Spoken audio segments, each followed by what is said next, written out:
სოფელი კაცი ლაპარაკობს იმაზე, მეკითხება რომ ორი შვილი ყავს.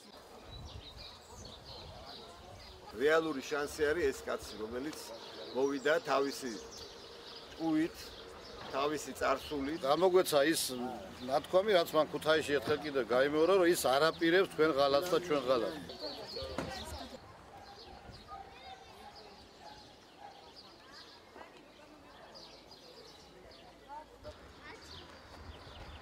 მე გითხარით არ ვერევი, მაგრამ მე თუ პიროვნულად რაღაცა მაინტერესებს თქვენ ამ უფლებას, მე რა მონავარ თუ რატომ მიგძალავთ, ვერ გავიგე ბატონო კახა.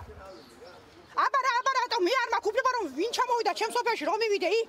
მე არავის ოჯახში არ მივდივარ, არავის არ ვეუბნები, ორგანიზაციას არ ვაკეთებ და იმის იქეთ ახლა მე თუ მივალ და დამაინტერესებს ვინ ჩამოვიდა, მე მგონი ამის აკრძალის უფლება არავის არ აქვს, არამც თუ თქვენ. ერთი ვინ არის? და თუ მას ეხათ ასე რაკენით იცი მაშინ რაც გინდა ჩემაშინეთ, როგორც მაშინ მითხარი და რაც გინდათ ის გააკეთებ, კაცო. მოგზანდეს, ჩვენთან მოგზანდეს. მოვიდეს, დაგველაპარაკოს. აგიტაცია არც გამიკეთებია ბატონო კახა, ვინ იტყვის მაგას რომ აგიტაცია გავაკეთე, აგერ ამ მთელი სოფელი კითხე ვინმე თუ დაველაპარაკე საერთოდ. უბრალოდ დამაინტერესე და მივედი, რა ლაპარაკია კაცო ეს? კარგად მძანდებოდე. არ გააწყდნენ გული კაცო. ეს მოადგილეა ხვალე რა გასუზავი კაცმარი. აღარ მქონია უფლება მიახა, თუმცა გადმევიდე და ადამიანებთან მივიდე რა.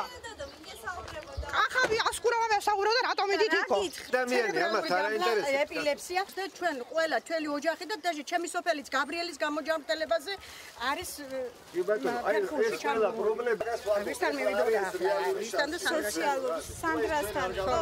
იყო. თქვენი პოზიციაო და ჩემ არძევნა პასუხად ეს უთხრა, ჩემი პოზიცია ის იქნება, ჩემ გაჭივრებულ შვილს ვინც დაეხმარებაო.